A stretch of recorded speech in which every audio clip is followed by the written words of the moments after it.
Hello and welcome to today's Wolfram Institute live stream. Today we have Bruno Tenorio. He works for Wolfram in Peru and helps develop the Wolfram quantum framework paclet. Today he'll be talking about Wigner's friend function. Go ahead. Hello, everyone. So the topic of today is this two-mode phase space representation that's called the Join Wigner Function. Originally, we introduced the phase space representations in the quantum framework, but recently I have been exploring this idea to generalize into more modes. So this is like an initial implementation and exploration, but already have seen many interesting things that can be further explored.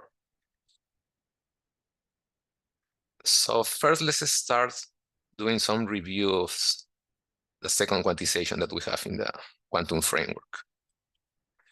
So we have this second quantization context that is an extension of the quantum framework. In this, we can define, for example, an annihilation operator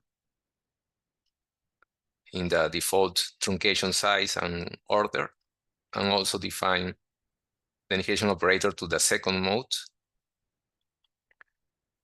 With that, we can directly apply, for example, using the dagger, we can apply the creation operator to the focus state 5, for example, and we get the expected result. In a simple manner, for example, we can define the focus state 1, and since the topic of today is phase space, let's use the quadrature operators and calculate the expectations. For this focus state 1, the expectations are 0 for both. But what happens if we displace this state? We also have support for displacement operator. So we apply the displacement operator to this particular state.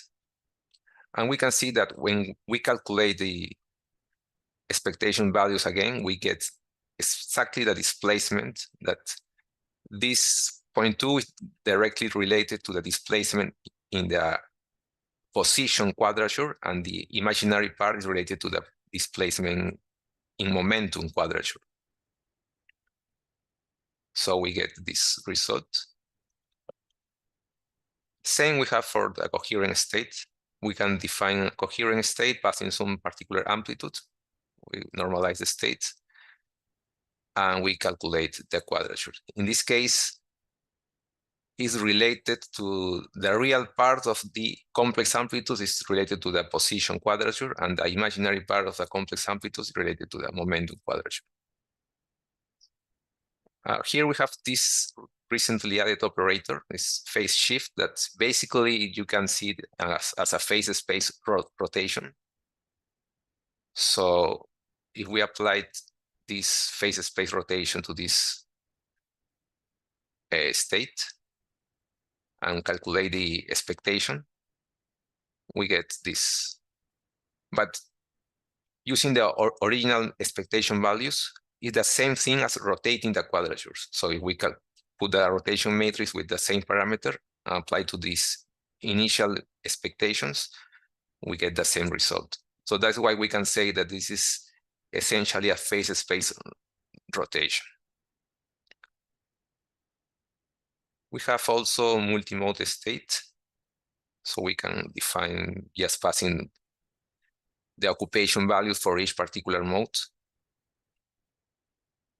So we can apply this second mode operator to this state. Of course, we only gets applied to this 0. When it was 1, then we get 0. Now we can define a more interesting state, for example, a two-mode squeeze vacuum state. Well, it's defined in terms of an exponential, in terms of the both modes operators. In this manner, here we're putting a complex parameter, when in this case is real, of 0.75. When here we use matrix X just to get applied directly to this quantum state. And we can see a strong correlation for this state. This is a two-mode squeeze vacuum. the only non-zero amplitude will be along this diagonal. So it's 0, 0, 1, 1, 2, 2. So this is a state that it will increase. It's a really entangled state, but it will depend on how this parameter is passed. When the absolute value of this complex parameter is related, it's like a measure of the entanglement. When you increase this parameter, you will get more entanglement. So for example, we can calculate using the concurrence of these two-mode squeeze. And we get this value. Just to note that when we use qubits, this concurrence can actually exceed 1. Just a minor detail.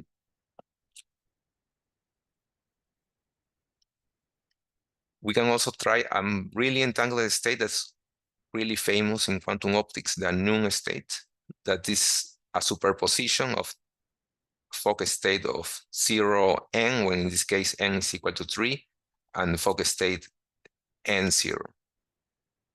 And for this case, the entanglement monotone is 1 using the concurrence. So this is just a brief introduction to what we have in the second quantization context. Okay, now let's go into the topic of the Wigner functions.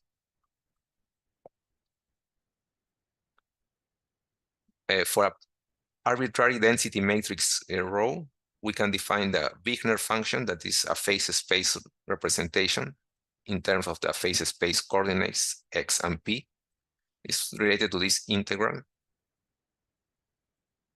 In this integral, the Wigner function can be extract important information about the position wave function and momentum wave function. Just integrating along one of the other variables, you get the corresponding wave function, the absolute value square. So with that, you can already see the distribution in position and in momentum. You can calculate also expectation values with this Wigner function. This is something that is really interesting because sometimes you can have a really complicated dependence of the operators in position and momentum, and sometimes it's more convenient to use this expression to calculate expectation values. But there is like a catch, because when you use this expression, you have to use the Wiles symbol of the operator. But for trivial cases, for example, when you just consider x and p, the Wiles symbol is exactly the same one. But for example, if you have, I don't know, for example, x squared times p squared, in that case, the Wiles symbol will be different.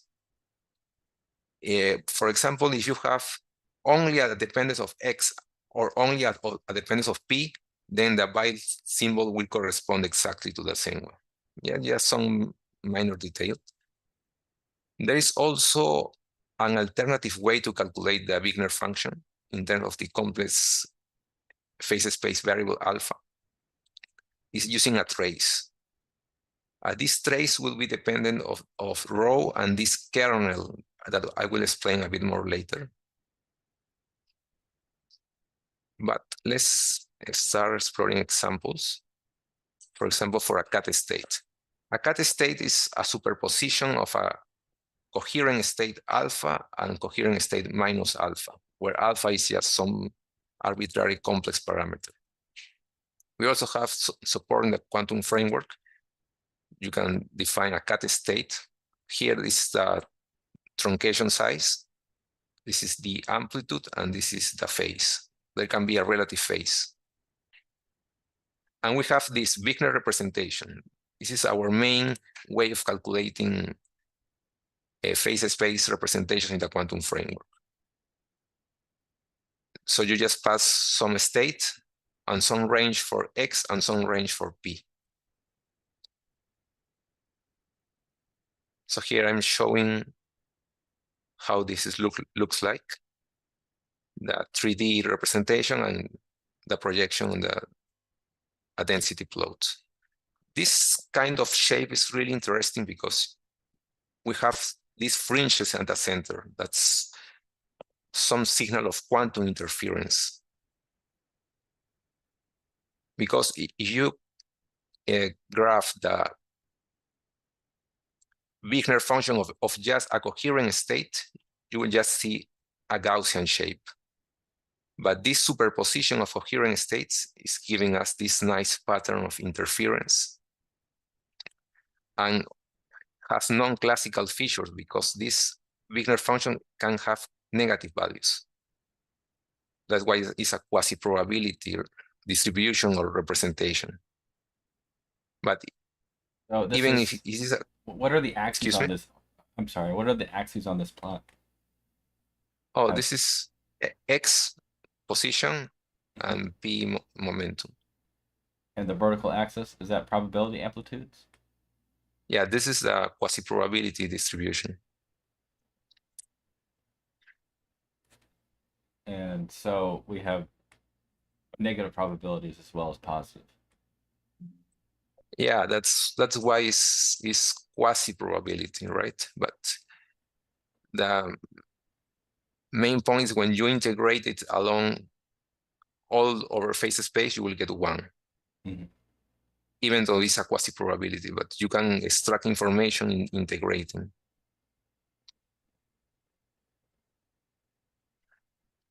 So for example, if you integrate along one of the variables, for example, X or P, here I am just integrating. And if I plot, I can see the position distribution and the momentum distribution for this particular cut state.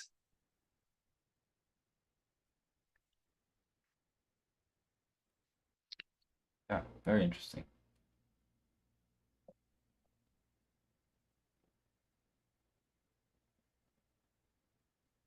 And like I said, you can also calculate expectation values using this function. Once you pass the Wigner function, input on here should be 2. Yeah, the expectation value of the position square, for example. And you use this way. Or we can also use the quadrature operator that we have in the framework and calculate just the brackets.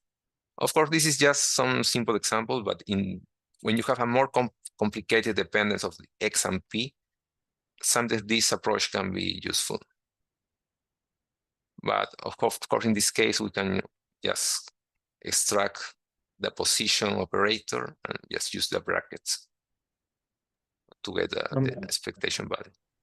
I have just a question to try to understand. So is this for a given energy state? The graph that you see here? Like if you change the energy, does it vary this graph? Is it possible to do that in this formula? Do you mean the energy? I'm just thinking more in terms of like how you would normally solve quantum mechanics formulas in traditional like Schrodinger equation type things. You have the energy states change kind of the frequency.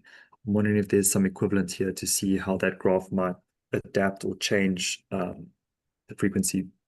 Maybe Bruno should have started with like some intro into what Fock states are, what they actually encode, because they're not encoding the energy, but like the number of particles and what Yeah. Yeah. Well, if you can go back and go into that slight tangent. That would be helpful. Yeah, just quickly. Thank you. Yeah.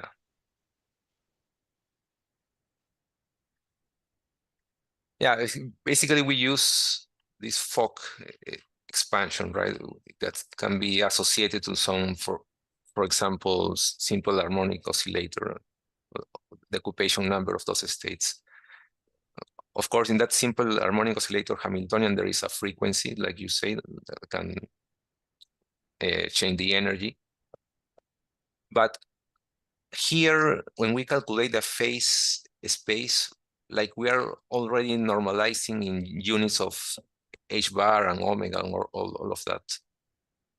But just to ground into physical scenario a little bit, just like so that people who doesn't know about anything about quantum optics. It's like, what actually we're looking at? Is it like a one photon in a cavity? Is there like what do the actual states represent? Right, the quantum states that we're dealing with. Yeah, okay. Now, for example, these cat states can be, say, okay, maybe I should introduce coherent state also. Well, that can be an issue. Yeah, for example, a coherent state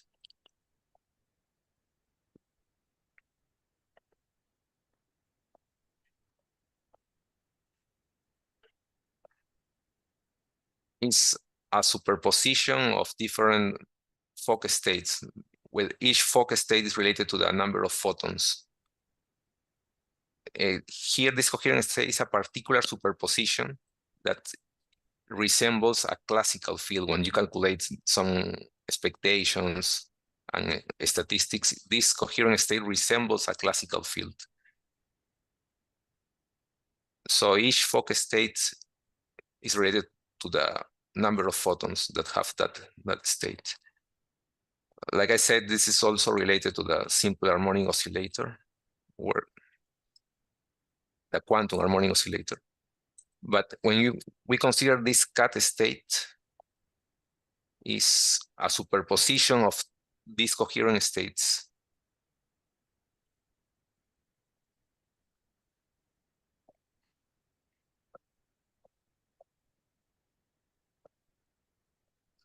Or this get a bit ugly because of the normalization constants,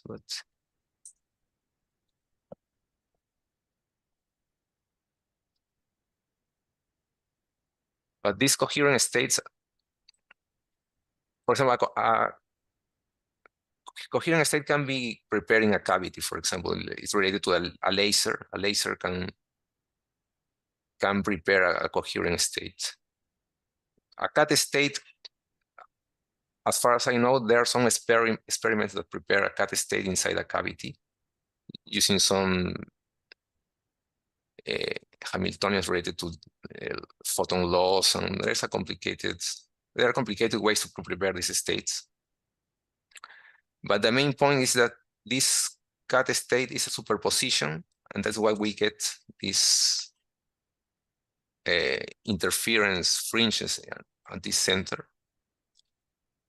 But yeah, I mean, maybe I should have prepared this a bit more for people who don't have enough background in quantum optics. Yeah, I'm sorry about that. It's all good. We have different presentations over time, so in aggregate, it kind of builds up knowledge. But appreciate that. Thanks. Okay, for example, that Wigner function, like you mentioned, it has a momentum and a position, right? But if you deal with multiple photons in superposition, what is actually the position of what we are representing? Is it some kind of ensemble of all of those? How do you think about it? So what you're saying is, when we consider superposition, how each individual component is behaving? That's what you're asking? Just like a physical meaning of the x and p parameters of the Wigner function. What is this basis in the contrast to the actual Fock state that we're dealing with, which just encodes the superposition as the number of particles. But when you go into this Wigner representation, what these new parameters represent, right? Position of what is like some average of the photon, or what? Or it's just a convenient mathematical abstraction? Yeah, I think as far as I understand, it's just a way, a mathematical object that encodes the distribution. Because, of course, you can say precisely the position and momentum due to the uncertainty principle, right? But that's not what, I mean, it's not in contradiction to the uncertainty principle. It's just a way, a mathematical object that encodes the whole distribution of momentum of the states and the momentum of that state. But yeah, you just say the Wigner function and some particular x and p, that doesn't say anything concrete. It's how all the distribution is working. Yeah, that's So, but that's for an individual particle or for an aggregate of all the particles. Like if you were to try to say in a physical experiment, what would this be plotting? Is there a way to talk about it like that? One second, I wanted to. Looking at the flow right now Like it's the position of, is it the probability of finding a photon at a specific position, let's say in a box, or is it yeah, for a number example, of, yeah.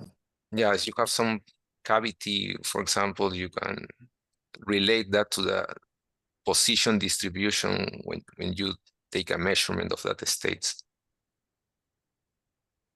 Position distribution, okay.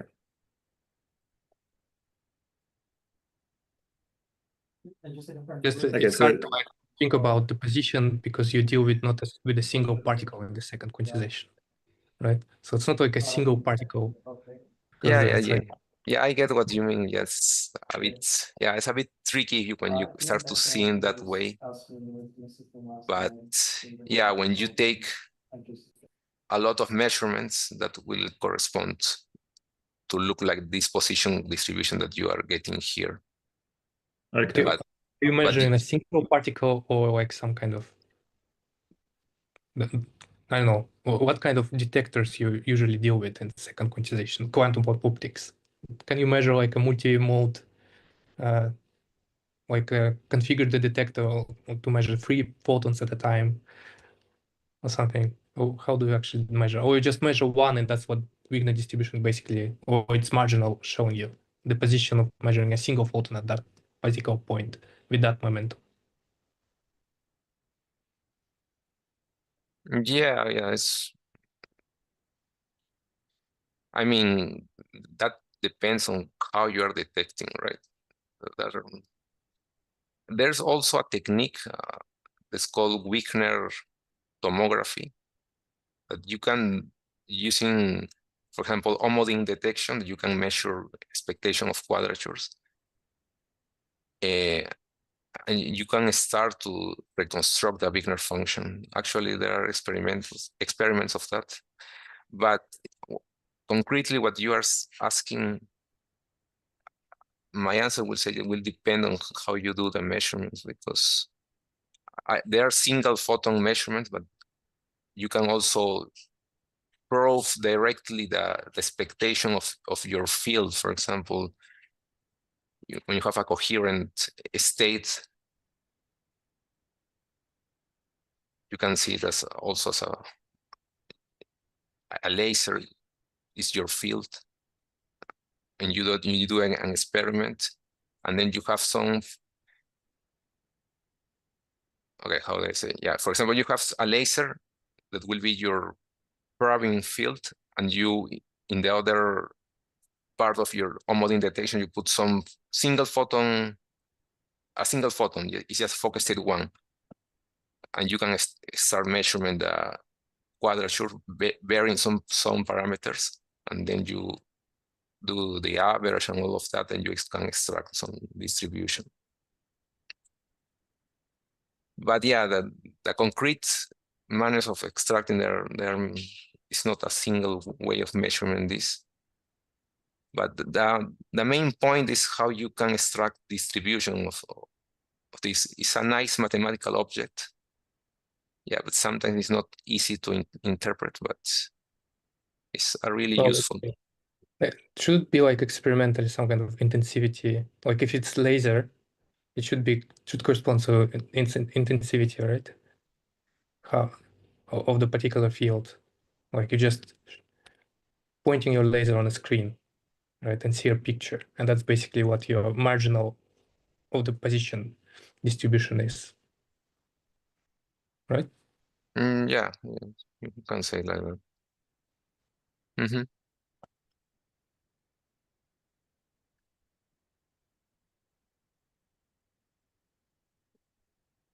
Yeah, okay. So to continue, I was mentioning this definition of calculate the Wigner function. And actually, this is convenient when you want to have some symbolic expression, for example. That's not something that we have in the framework, but yeah, in the future I will do some update to this. So this kernel that I was mentioning can have definition in terms of Laguerre polynomials, and that's not really important right now. But the main point is you can calculate this trace. This is the implementation. Here I will do some nice computation. I mean, it's not, I don't know if this is done in experiments, but it actually looks nice. So this is a compass state that is a superposition of coherent states that lie in a regular phase space polygon. So the coherent states, when you represent them in phase space, the real part corresponds to the average of position, and the imaginary part corresponds to the average of momentum. So if I put coherent states in this, like a regular polygon, you will get like a superposition of all of those corners of the regular polygon in phase space. So here I'm using a hexagonal compass state, and here I am plotting the Wigner function. Oh. Wait, so Yeah, what's being placed around the hexagon? Yeah, so like here you have a coherent state, and all of those corners of the regular hexagon, you have coherent states. I mean, in phase space. So you have this superposition that represents your quantum state, where you are putting the complex amplitude, like this alpha, and you are using the way to define like the roots of unity. You can see it like that. Mm-hmm. And then you calculate the Wigner function, and the Wigner function have like a representation of those states, like in all the corners, but you get a complex interference in all the region inside. Yeah, I don't know if this has physical relevance, but I mean, it's a cool calculation. It looks like a hydrogen atom or something. Yeah. But here I'm using some amplitude alpha, that in this case I'm using 3.1 for this particular plot. But we can also see how when you vary that complex amplitude alpha, you can get something like that, I think. I was just about to ask what happens when you vary alpha. Yeah. And this is for a pentagon. Yeah, it's for a pentagon. Hmm.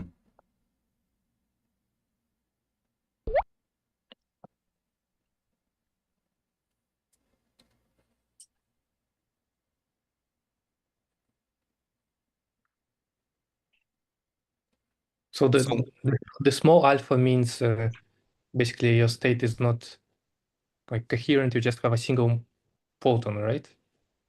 Something like that, like our zero state, ground state. When you go alpha to the limit to 0. Yeah, we start Yeah. from 0. So Yeah. that's why it's just low. Yeah, basically all coherent state will decrease to the ground state, so all will be in the middle. So that's why you get like a huge blob in the center. But when you keep increasing alpha, they're going to start separating and going along this like diagonals of the polygon. But in the middle, you will get a really interesting patterns, interference. And there are non-classical states because you get this negative value. But talking about this negativity, when you have negative values, it's an indication of non-classical states, like that do not have classical analogs of those states. But the converse is not true. I mean, you can have a really non-classical state, but you can still have that the Wigner function is all positive. So yeah, the converse is not true. Only if you have negative values, you can say that that state has non-classical feature, but not the other way around.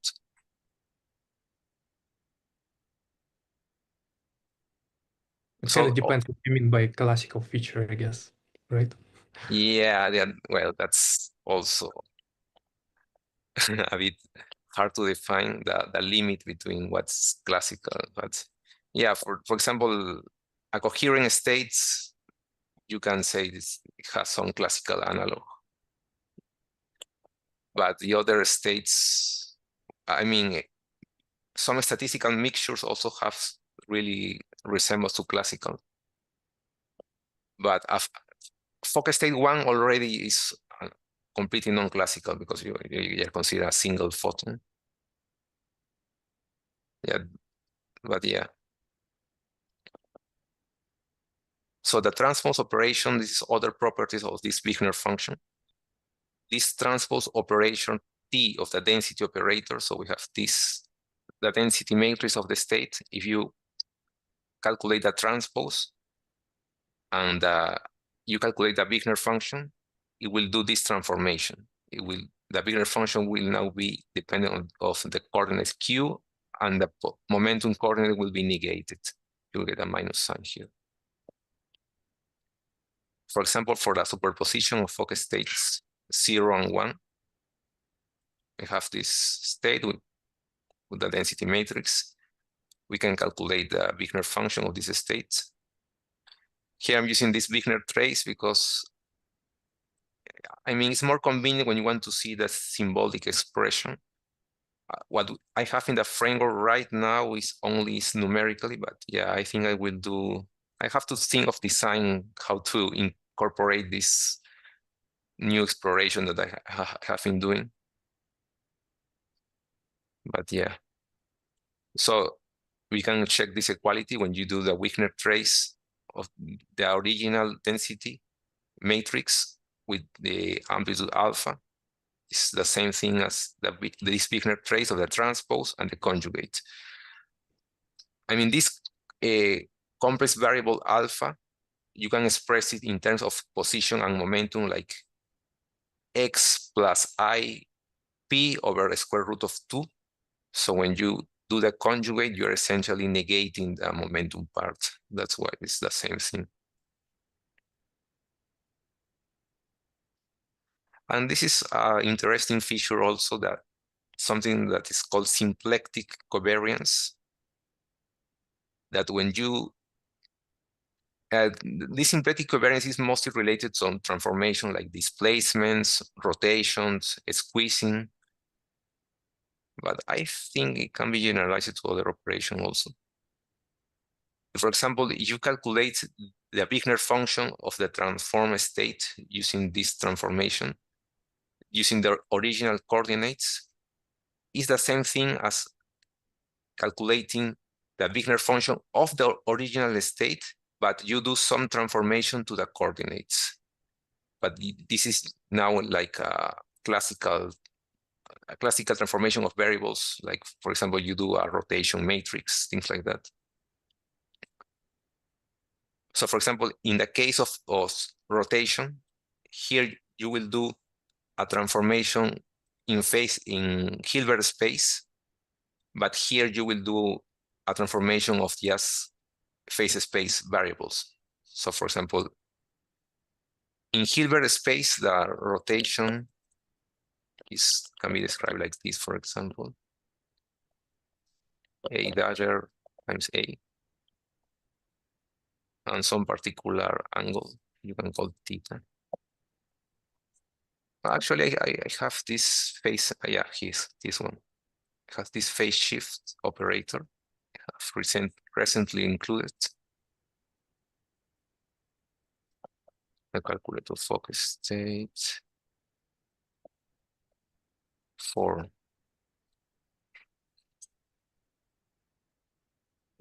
yes, a focus state, a single focus state, it will just put a phase that is dependent of the occupation number, that in this case is 4. When you consider a superposition, each component will have a phase that is dependent of this number. But like I showed before, this phase shift operator correctly implements a phase space rotation, right? So here I'm comparing the Wigner function of the original state. But now a rotation, I can put an alpha and use this exponential. I compare that with the Wigner function of this phase shift operator, apply to the state, and then I'm just use the regular coordinates, and they are the same. So this symplectic covariance I'm just verifying for the case of rotation, but this is a very general result. That's interesting property that's sometimes useful in group theory of the Wigner function. Okay, but Bruno, what kind of forms that this S takes? Is it like a linear function always, or what? On coordinates. Yeah, I think actually that's a good question. I think it's yeah, I believe it's linear, but like I'm not 100% sure. Is it operating? Is it a linear transformation on position space, like XYZ coordinates, for instance, or is it like a operation on phase space or position phase, like X? No, X this row? S, yeah, this S is just applied to the coordinates. I mean, in like will be a 4x4 matrix, for example, that Okay, just so applied to each coordinate. space time then. Yeah, well, in this case will be in one mode is just X and P. I mean, yeah, I'm confusing with two modes. I'm just considering one mode, so in this case will be just 2x2. I see. Or just I see. alpha. So it's either some linear complex function of your alpha. Alpha just encodes your X and P phase space coordinates, right? Yeah. So you either do something linearly with alpha, or you do some linear 2x2 matrix on X and P, like a rotation. And then if there are more Actually, particles, then it's like 4. If there are two particles, would be x1 row 1, x2 row 2. For two modes, what's going to be later, I guess. For two modes, you're going to have 2 X coordinates and 2 P coordinates. So your phase space is fully functional. So that's the kind of coordinates we're talking about, not space-time coordinates, no time, no dynamics, Okay. right? Just phase space, big picture, and those coordinates. Yeah, they're just phase space coordinates. Yeah, but let me think. Yeah, when you express this alpha in terms of X and P, this transformation S will be a rotation matrix. Mm-hmm. In the case of rotation, right? Because in the case of displacement, you will get just summing. For example, if you get displacement 0.5 plus 0.5 I, you will just sum 0.5 to the position and 0.5 to momentum. But yeah, I think it should be a linear transformation. Yeah, at least for the finite dimensional case, I'm pretty sure it is. Yeah. Just like a basis transformation. Either you unitarily transform your state or you just transform the basis. It's basically the same. Exactly, yeah. Okay, now let's go into the two-mode Wigner function. That's the main topic. Well, I think it was convenient to explain all this of the single mode just to have a better idea of all the direction that we can explore this. So in the same way that I define the Wigner function for a single mode using a trace, I can also define this for two modes, where we have this displacement operator that can be expressed in this kernel A, K, for one mode and for the other mode, and you use different complex amplitude alpha and beta. So here's a part where I go more in the detail of the KMN that I defined here on the top. Yeah, this is where the implementation comes from. Yes, implementing this kernel and all the matrix elements. So since we have this kernel implemented, it's just adding a second one, right? It's not a particular hard. And now this pi is 4 over pi square. Now the two-mode Wigner function has some additional properties, like we have more degrees of freedom. This global inversion symmetry that is always true, that if you put a minus sign in all the coordinates, actually the Wigner function is the same under that transformation. And for any state. Also, the partial transport or the bipartite system, that's the transformation to the Wigner function in this manner. When you consider the partial transpose of your state, actually this is the partial transport, but to the second mode or qubit. When you do the partial transport and calculate the Wigner function, you will see that the Wigner function is doing this transformation. It's putting a minus sign to the P2 phase space coordinate. There is also a parity symmetry that is not general, it's just only holds from some particular states. Here I'm doing the case for the X1 and P1. This symmetry will only hold when you have that this operator, your state is an eigenstate of this operator, the displacement times this phase shift times the displacement dagger. When your state is an eigenstate of this operator, this symmetry will hold. And with a minus in the X2 and P2 will be with the other one, right? So it's basically the same thing. And when the state is separable, you can see that the joint Wigner function factorize. So the joint Wigner function of your coordinates XA, or here this X I'm using for representing X and P, will be, we do this factorization. Okay. So here is the implementation. Well, this is not much interesting. Yes, I'm using a numerical compiled version of the KMN just to get some speed gain. And the joint Wigner function I can define now in this manner using the kernel K and just using the dimension of the density matrix and just using the trace. This is like a naive definition, use computing all the trace. But we can also have faster versions without explicit trace, but that gain will depend on how sparse the density matrix is.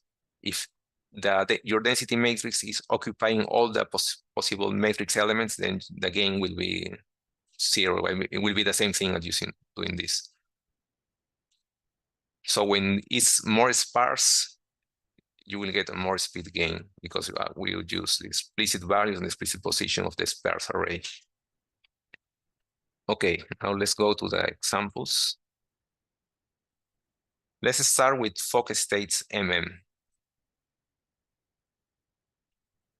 So now we are going to consider Fock states of two modes. This set Fock space size is just a way of defining the truncation of your Fock space, since we cannot work in infinite dimensional space. Yeah, I didn't mention that before because I was just using the default truncation size that is 16. But here I'm just explicitly calling set focus space size to 8. I'm considering an array of focus states density matrix of the form M0. I'm just varying M. I'm just using some special range for calculating the two-mode Wigner functions. Here I'm just doing a sampling, and here I'm just showing the plots of the states. So yeah, this is not so easy to interpret because now we have 4 phase space coordinates. So now it's not trivial to understand what is the Wigner function is telling you seeing a plot, because we have 4 phase space coordinates. So what I'm doing in this plot is just putting one of the coordinates equals to 0. In this case, I'm putting P2 equals to 0. And then I'm using a least density plot in three dimensions, just to get an idea what this Wigner function looks like. But of course, it's not the complete information, since we cannot plot this in 4D. And of are course, all each of of these these plots different configuration? Or it's a different excuse me? state? Each of these plots is a different state? Yeah, I am varying the occupation in the first mode. Here I'm using 1, 2, 3, 4 for different states. I'm calculating the two-mode Wigner function. I am just fixing one of the coordinates and then doing the density plot, because yeah, that's what I'm doing here. And for each of these, the second P2 is set to 0. So we're just taking a 3-dimensional slice out of this 4-dimensional function. Yeah, exactly.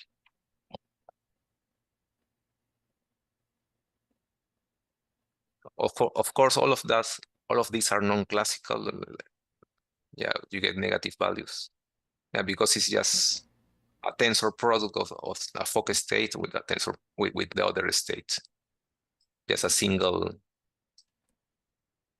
number.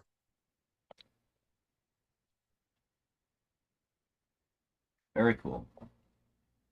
Now let's go to checking some symmetries.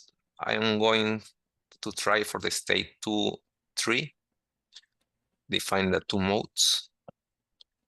I calculate the Wigner function. First, I will check that is the global symmetry, that the one that always holds. I am just shifting the coordinates and I get are the same. So this symmetry is being verified. Now I'm verifying here the parity symmetry. The parity symmetry is not general, like I said before, but for this particular state, it holds. I mean, it's not hard to see because we are just having this fixed number in the first mode, that is 4 or 6 or 5. So when you apply the operator that I showed here, you will just get some phase that will depend on if M is odd or even, but since it will be a global phase for that state, is an eigenstate of this whole operator. So this holds. And we can also check the partial transpose transformation. So I'm using this quantum partial transpose to the second mode. I'm putting alpha and I conjugate the second one because remember it had here minus P. So I have to conjugate the complex beta. And this holds the partial transformation. And we can also check separability since this is clearly a separable state, since a product of state of 2 focus states, we can verify that. Using the Wigner 2 mode, I'm just calling this Wigner trace for each particular focus state. And we get 0.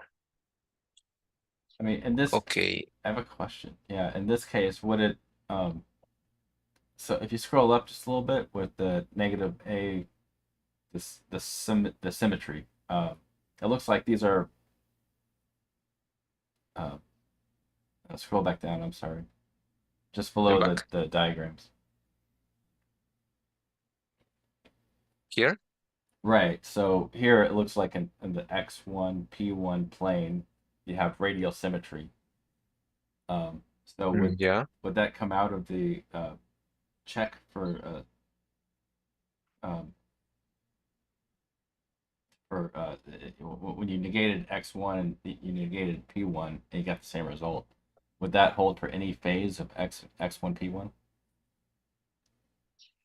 Yeah, that's this one here. Yeah, this is completely general, this one. Right. Right, but down below you had a partial one where you just negated the first two arguments. You mean this one? Yeah, or the one that's not general. Yeah, this one. Mm-hmm. Yeah, this only holds, like I said, when you have this, the first mode is an eigenstate of the operator here. For that, because this one acts only on the first mode. Mm-hmm. And is that what's happening with down here? Yeah, down here. Yeah, in this case, it's verified for this particular state. So I'm just negating this one, only the right. X1 and P1. Yeah. So negating two variables on a two-dimensional plane is equivalent to a 180-degree rotation. I'm asking, like, if that was 90 degrees, would it still hold in this case?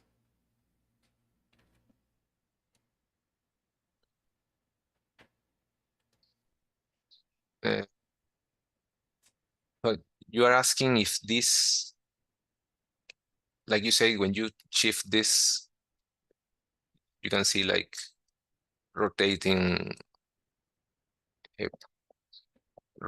this X1 and P1, but can you repeat the question? What's Right, so the transformation where you negate each variable in 2 dimensions is equivalent to rotating by 180 degrees. I'm asking if, if you did any other phase, any other rotation on X1 and P1, would it come out to be the same?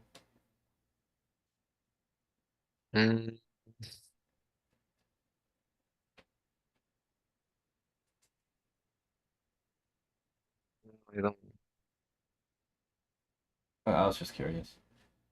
Yeah, I kind of get it, but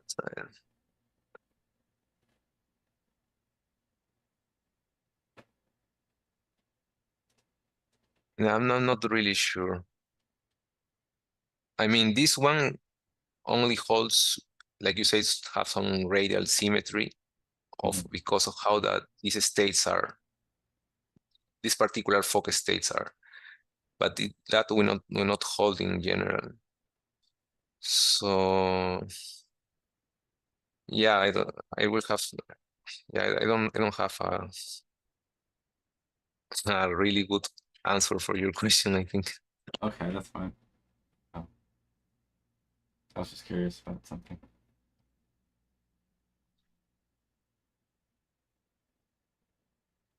Okay, now let's go to the null state.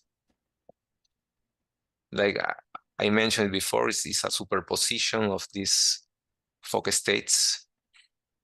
You put 0 to 1, and you put some n, and then you just flip the order. So it's a superposition with some particular fixed number of photons. So here, of course, the state is entangled, and we will now explore the joint Wigner function of this state. So I calculate the joint Wigner function. I check for the global symmetry. And in this case, it holds. Of course, this one is general. Parity symmetry also holds, but here's a detail. For Nun states, only holds when n is even, not when n is odd. Okay, interesting. Yeah, because when you apply these operators,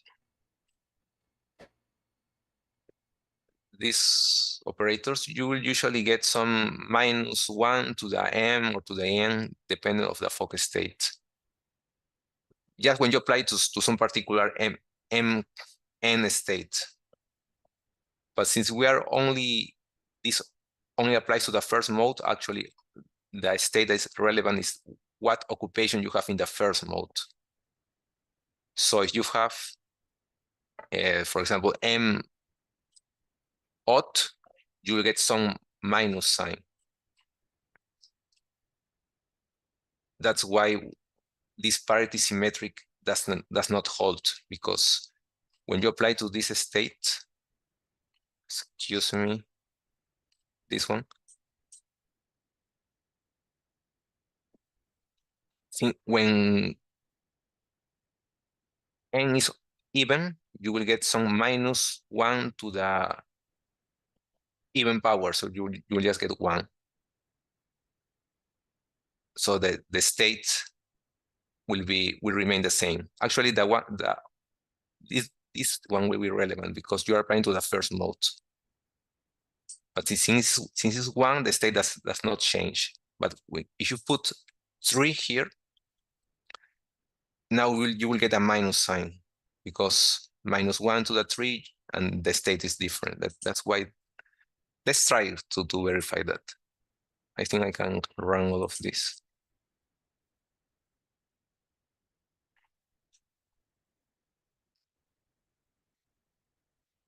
So this one holds, but now this one, yeah, this does not hold.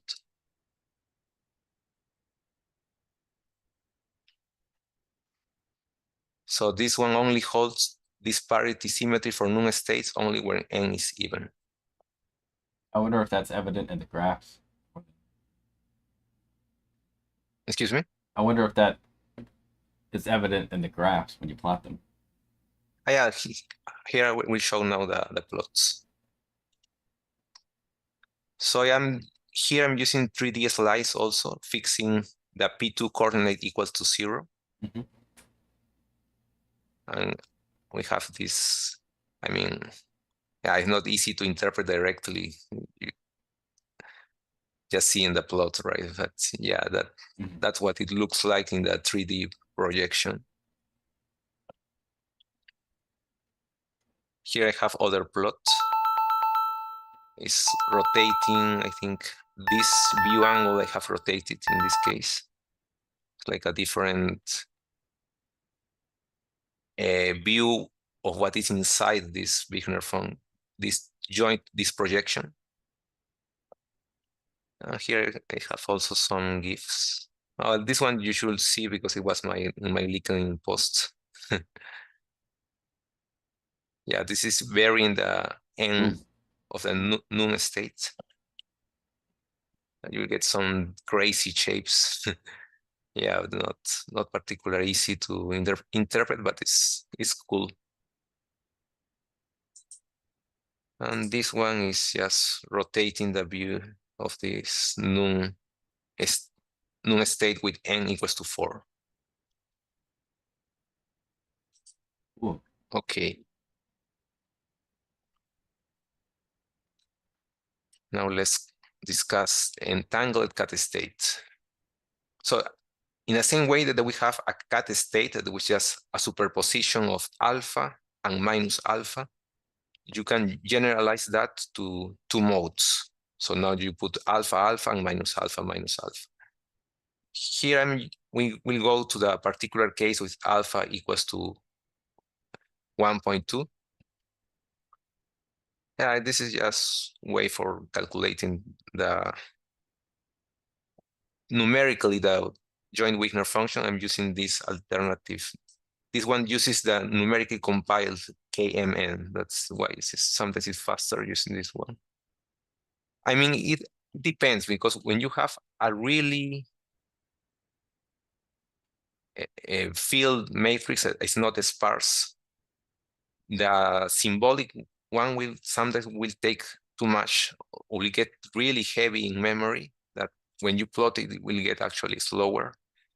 But that's why you can sample some points and use a numerically one. Depending on the state, you will get some speed gain. Still, this one does not take too small, almost 1 minute to compute this. But yeah, this is the plot of the 3D structure. Yes, the same thing, fixing P2 coordinate equals to 0. So in this case, it's not immediately clear, but you have like some huge blob on the center. That's the thing that can be related to the coherent state. But then you have some blobs up and down. That those one are like some signal of interference between the states. But we can see something interesting when we plot slices of this 3D structure. Here I'm doing here. I'm visualizing density plots along C-planes. Yes, I'm using 5 in this case. And we start to get these shapes. And if you see here, I have for the original cat state, you see this one. You have like one blob here, and then you have the fringes, the interference fringes. And you can kind of see that deconstruct here.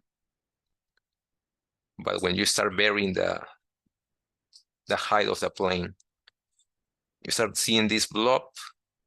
The other blob is here, and you have this in the middle, like some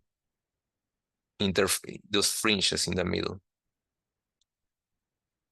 So that's like you can relate, because this is an entangled cat state, and there was just a single mode cat state. But yeah, you can extract this kind of similarity of those states when you start visualizing the slices of this density plot.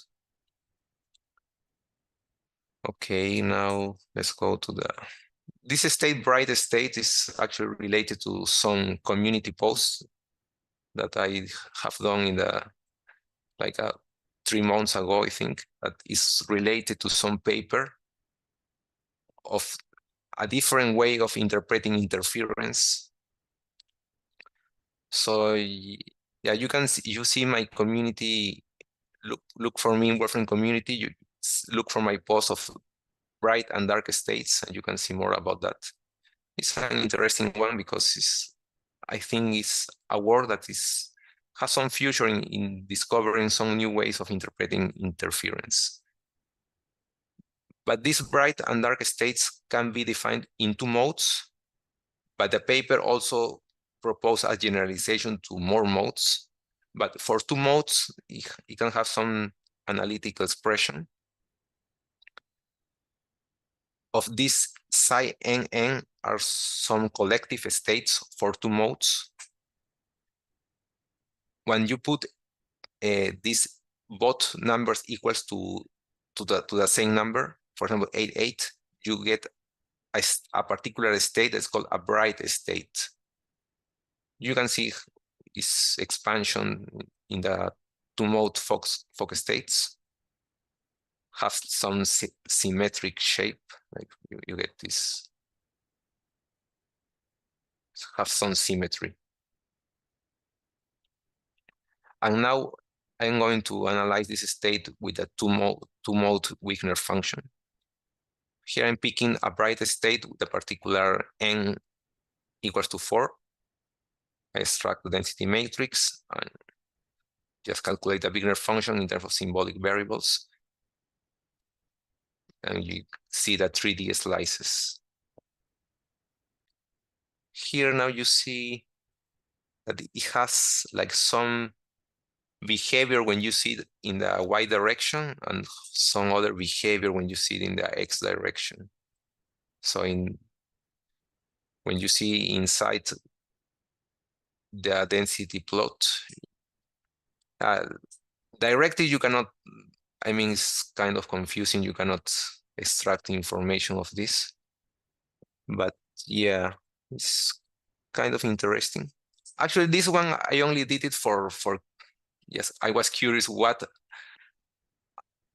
I was supposed to get when I considered this particular state, but it's not motivated by any particular phenomena, because I have not seen research of doing Wigner function of these particular states. But yeah, since I have the mathematical tool, I wanted to try different states to see what results I get.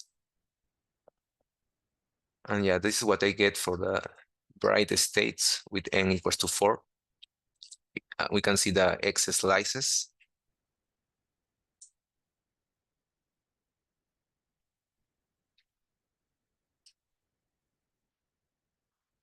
We check global symmetry. Well, this one is always true. And this bright state is an entanglement state, and the entanglement increases with n. Actually, I think this is not correct. I don't know why I wrote it. But none state has an entanglement monotone equals to 1, no matter what n you pick. So yeah, this is not correct. I don't know why I put it. But for this bright state, you can see the entanglement increasing when you put a higher value of n. Oh, just by the way, when you consider qubits, the limit of concurrence is this one. So all of these are below that limit. Now we can look for symplectic covariance of two modes. Now I am using displacement operator now, so I'm using a translation shift to this bright state. Yeah, this one symbolically was a bit heavy.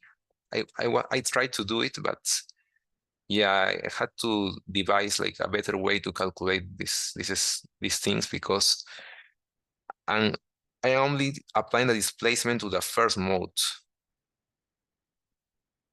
This is displacement operator, the way it's implemented right now, because it's in a truncated space, the commutator of A and A dagger is not exactly 1. So there's some numerical error propagation that sometimes can be a bit of a problem. But the main point is I'm using a displacement to the first mode. I'm just sampling some particular complex numbers for alpha and beta, and calculating numerically these Wigner two modes. For this displacement state, and for the other one, the transformation will be just shifting the coordinates because it's a displacement. So if you put displacement, this operator of 0.2, you have to put a negative sign here, minus 0.2. Numerically, they are about the same, having absolute error about 10 to the minus 7 or 6. Yeah, to check symplectic covariance for two modes, I will have to devise a better way of calculating this, because I had some issues. But yeah, the main point was illustrating that this also holds for two modes. And if you apply a displacement operator to the second mode, for example, you will do also a displacement operator. Or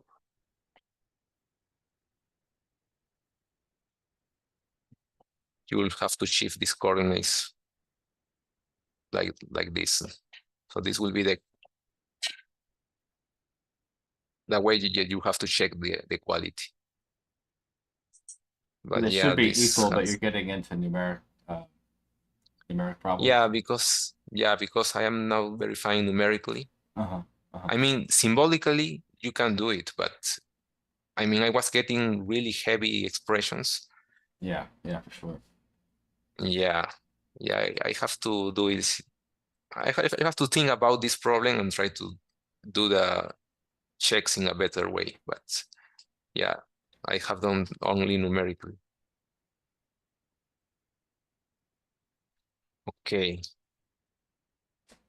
In the same way that we can extract marginals and expectation values with that one mode Wigner function, we can also do it with the two modes. So yeah, I'm doing here for the bright state. So I have this symbolic expression. I can check the normalization condition because for now, for two modes, you have to integrate over all phase space. That will be 4 real coordinates or 2 complex coordinates, alpha and beta. Here I'm doing the check, I'm including a 1/4 factor because when we do these transformations of x1 from alpha to the phase space, I include this square root of 2 because that is just a convention how you go from that. So you will get for the 4 coordinates this factor, right? So you'll get 1/4 at the end. That's why you have to include this to get the exact normalization condition. And we can extract marginals, just integrating over one of, you can integrate over one variable or for 2 variables. Here I'm integrating along P1 and P2. So my marginal will now be dependent only on x1 and x2. And we can plot the marginal. We get seen this like Gaussian, but like they are like decreasing in height.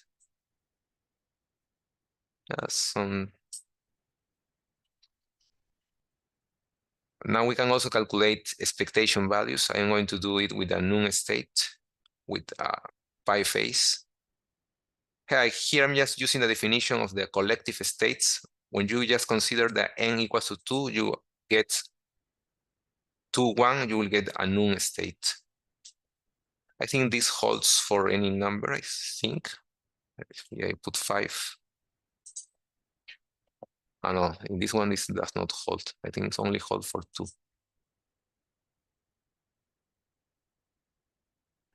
Yeah. I calculate density matrix, calculate the 4D symbolic function. In this case, it will be like this, not too hard. I calculate the marginals, integrating now over P1 and X2, and I can calculate the average, the expectation value of X1 squared and P2 squared.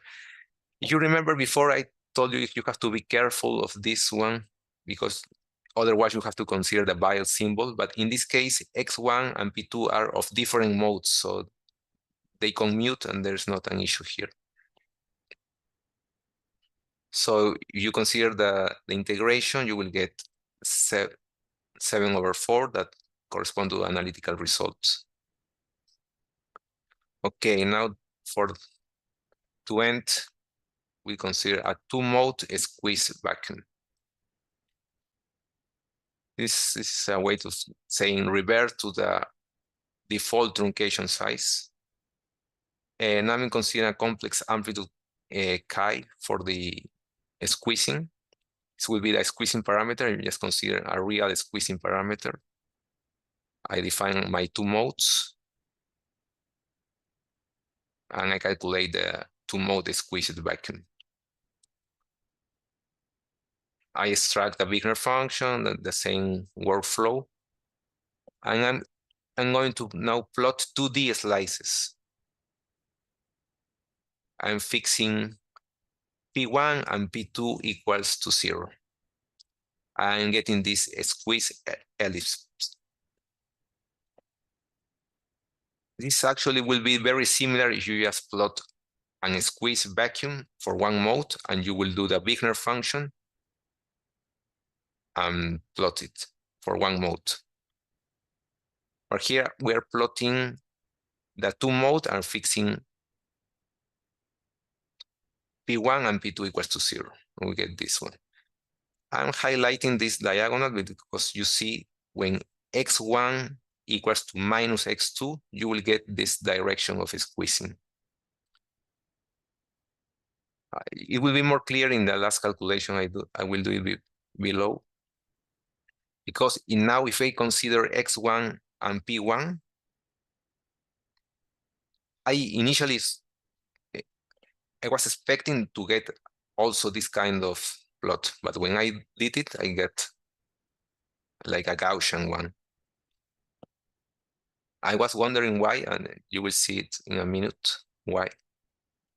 I'm going to do a 3D plot using the same methodology and getting like some kind of ellipsoid.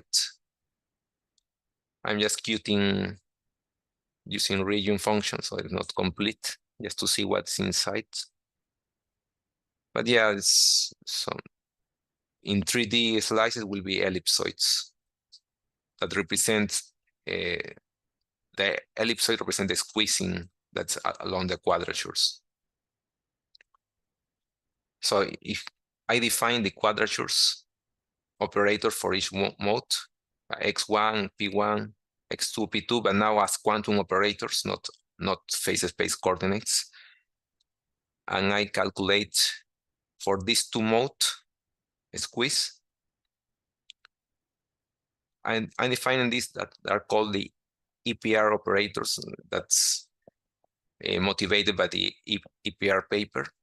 That will be just the difference and sum of the x total position or the relative position, or the same with momentum and relative momentum. And if I calculate the expectation value square of these quantities, for all of that, we get these values. Oh, I think some line is missing. Oh, yeah. Yeah, the main point is if you consider these expectation values will be related in this way.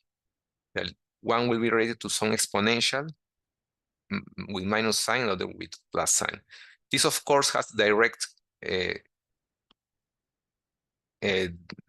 relevance to squeezing, because when you do squeezing, one quadrature gets, the variance gets decreased while the other increases. So if I multiply this, I should get a value really close to 1/4. Yeah. But this is also telling us some additional information, that the squeezing will be along the subspace of x minus and p plus, because of this result that we have here. That's why when we were doing plotting x1 and x2, we see that the squeezing direction is along here. I think, but if I do now, I set the position coordinates to 0 and I plot with P1 and P2. Let me run this. I hope that's not take too long. Let's change this one.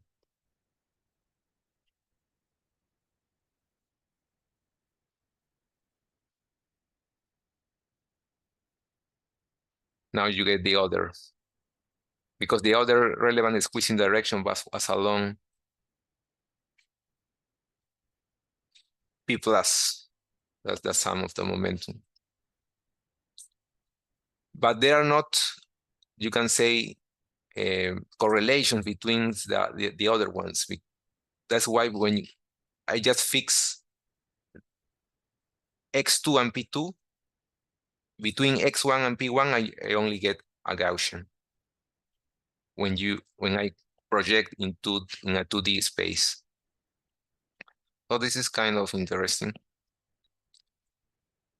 So yeah, I think that is all I wanted to present today. If you have any questions. Yeah, so that substitution, can you scroll up above when you define like alpha and beta?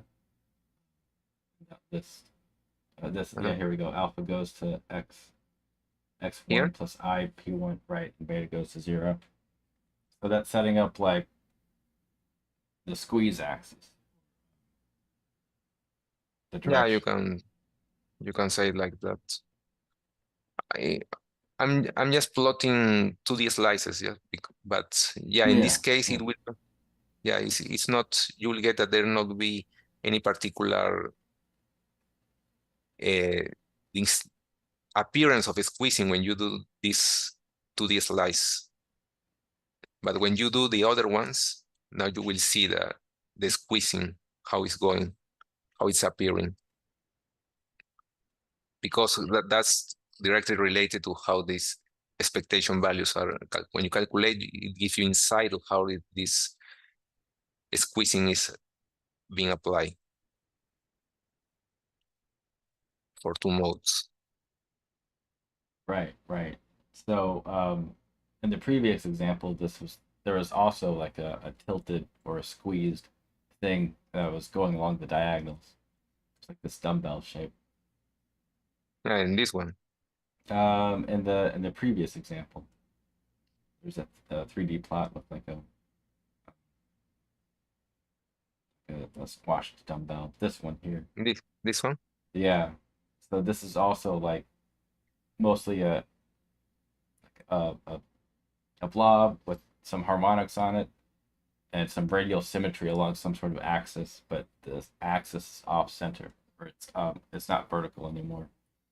And so is that the result of some sort of like compression or squeezing or rotation? Yeah, that's an interesting question.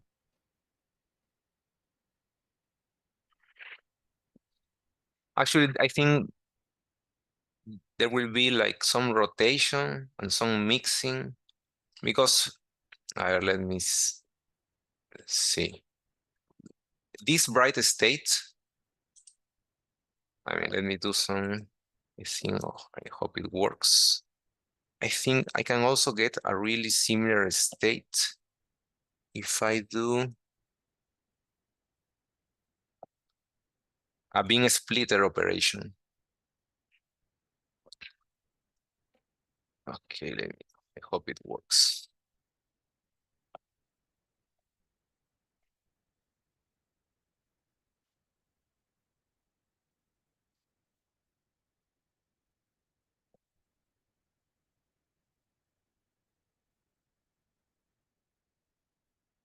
Sticking a bit, yeah. Yeah, actually, I get a really similar thing. So here you have a fixed number of photons, a focus state 8. And when you apply a beam splitter, you will get like some distribution of the photons along different states, such that the sum of this is equal to 8. Right? Yeah. Actually, this is the amplitudes a lot are of those actually coefficients look the same up to like yeah, multiplying by I or negative 1. exactly. Yeah. So this being a splitter operation, you can see like some mixing of the modes. So what's happening in this case, in phase space, there will be some combination of transformations. So not just a rotation, not just a shifting, will be a more complicated operation. That's in quantum optics is like some mixing. But yeah, you can see along this direction, you get like some kind of a squeezing right here, right? Yeah. And then it looks like it has radial symmetry along some axis. Are those toroidal and spherical blobs? I guess can you rotate a little bit?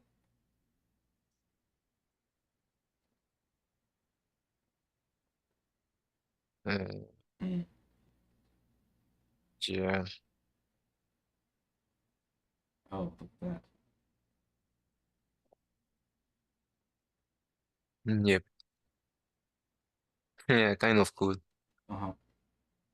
Yeah, I'm not sure this phase space plotting in 3D has some use, but still is, I mean, for visualizing and have some idea or intuition, yeah, it's good, but yeah, I'm not entirely sure what Yeah, this so 3D. because it's a four-dimensional plot at heart, so those are difficult to kind of imagine. I guess one thing would be to sort of stack a bunch of 3D plots in a column, one for each like P2 value, let's say. Mhm. Yeah. Other idea was also to have different values of P of the P2 and then just doing like some kind of animation when you run along the P2 parameter. That Right. can also be an interesting alternative to see also the P2 dependence.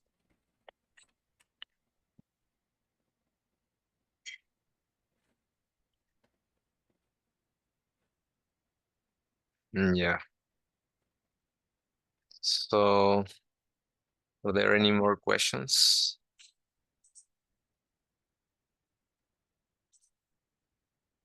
Can you show those pretty GIFs that you had earlier? The ones with sort of the contour plots, like different. They're all very blobby.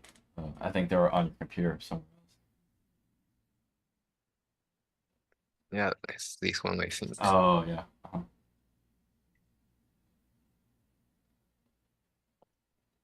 Yeah. So each of these, it's like there's radial symmetry, discrete radial symmetry for all of these, and that's very interesting. And I wonder if that has something to do with the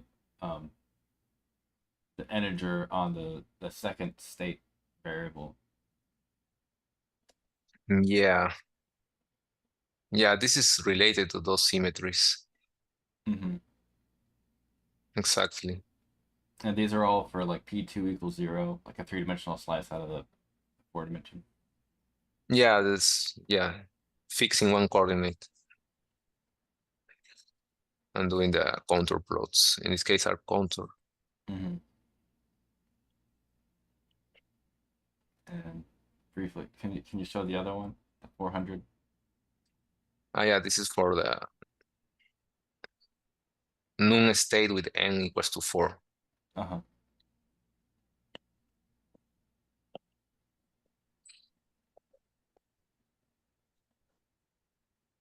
And the blue here is the quasi probabilities, the negative Yeah, the probabilities. blue are negative regions. The dark blue. And why'd you plot it in pairs? Is this like a parallax view? Oh yeah, that's actually my colleague Mats was doing some experiments with this, and yeah, I also took some reference of his code. Yeah, I did some modifications, but yeah, I'm not exactly sure why he did twice, but I mean it looks better, I guess.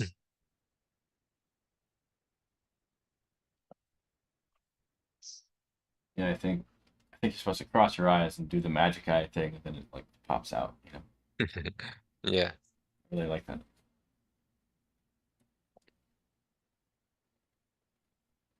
Yep. It looks good. I mean, for the sake of the hero plot was good. Mm-hmm.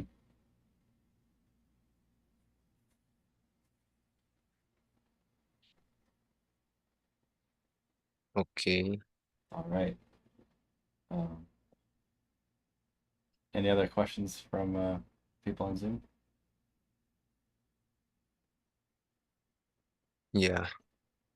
They look mirror.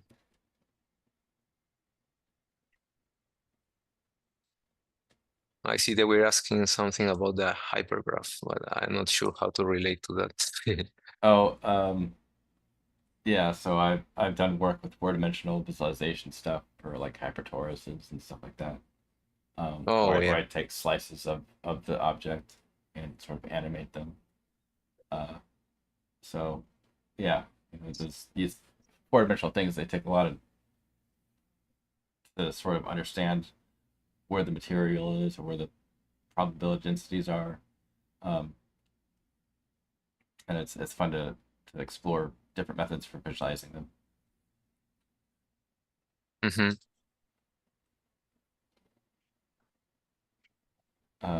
Yeah, Ellen was saying that they some of these look mirrored, and that's true if the radial symmetry for them is even, I think. Yeah, I think that's correct. Yeah, this Wigner function has a lot of mathematical details that. So yeah, when I started exploring this, I was mostly in knowing how to calculate them, but when time has passed, and also interesting how to in the mathematical details of those objects is quite interesting. It has a lot more to explore also, but yeah. Mm-hmm. Yeah, for sure. It's very interesting work.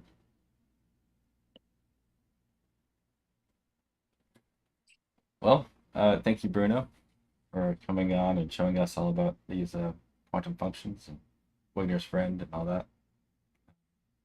Thank you, everyone, for tuning in on the live stream. We'll see you again next time.